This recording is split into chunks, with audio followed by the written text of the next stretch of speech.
আপনারা দেখছেন সংবাদ মালদা, এগিয়ে সব সময়।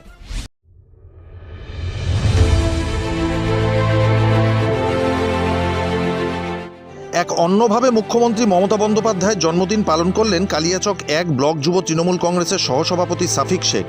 মুখ্যমন্ত্রীর জন্মদিনে তৃণমূল নেতা সাফিক শেখের উদ্যোগে প্রায় ১,০০০ জন দুস্থ গরিবদের মধ্যে শীতবস্ত্র বিতরণ করলেন কালিয়াচকের যুব পার্টি অফিসে।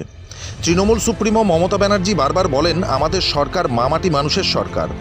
দলের নেতাদের কর্মীদের সর্বদা মানুষের পাশে থাকার বার্তা দেন তিনি। আর নেত্রীর সেই বার্তা যেন অক্ষরে অক্ষরে পালন করেন কালিয়াচক ১ যুব তৃণমূল সহসভাপতি সাফিক শেখ। জনদরদি এই নেতা যেন অসহায় দুস্থ মানুষদের পাশে থাকতেই জনসংযোগের প্রধান হাতিয়ার হিসাবে বেছে নিয়েছেন।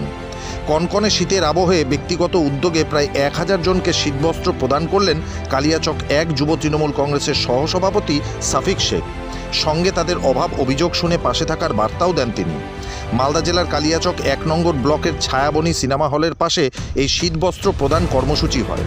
এই শীতবস্ত্র অনুষ্ঠানে ব্লক যুব সহসভাপতি সাফিক শেখ ছাড়াও উপস্থিত ছিলেন মালদা জেলা যুব তৃণমূলের সভাপতি প্রসেনজিৎ দাস, মোথাবাড়ি বিধানসভার বিধায়িকা সাবিনা ইয়াসমিন, কালিয়াচক ১ পঞ্চায়েত সমিতির সভাপতি আতিউর রহমান, পঞ্চায়েত সমিতির পূর্ত কর্মাধ্যক্ষ মুসলিম শেখ, পঞ্চায়েত সমিতির সদস্য হাসেন আলী, কালিয়াচক ১ ব্লক তৃণমূল নেতা আব্দুল রহমান ও আব্দুল গাফফার সহ বিশিষ্টজনেরা।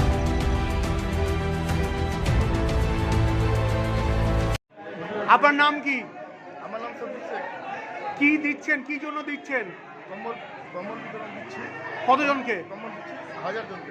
কি জন্য, কি জন্য দিচ্ছেন? আজকে মমতা ব্যানার্জির জন্মদিন, তাই উপলক্ষে দিচ্ছেন। আপনি হলেন কালিয়াচক ১ ব্লক যুব সহসভাপতি।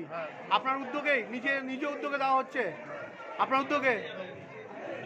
আপনার নাম? মোহাম্মদ সফিক শেখ। মালদা কালিয়াচক থেকে ঝন্টু মণ্ডলের রিপোর্ট, সংবাদ মালদা। আপনার মতামত দেখুন প্রতি রবিবার সন্ধ্যা ৭টায় সংবাদ মালদার ফেসবুক পেজে।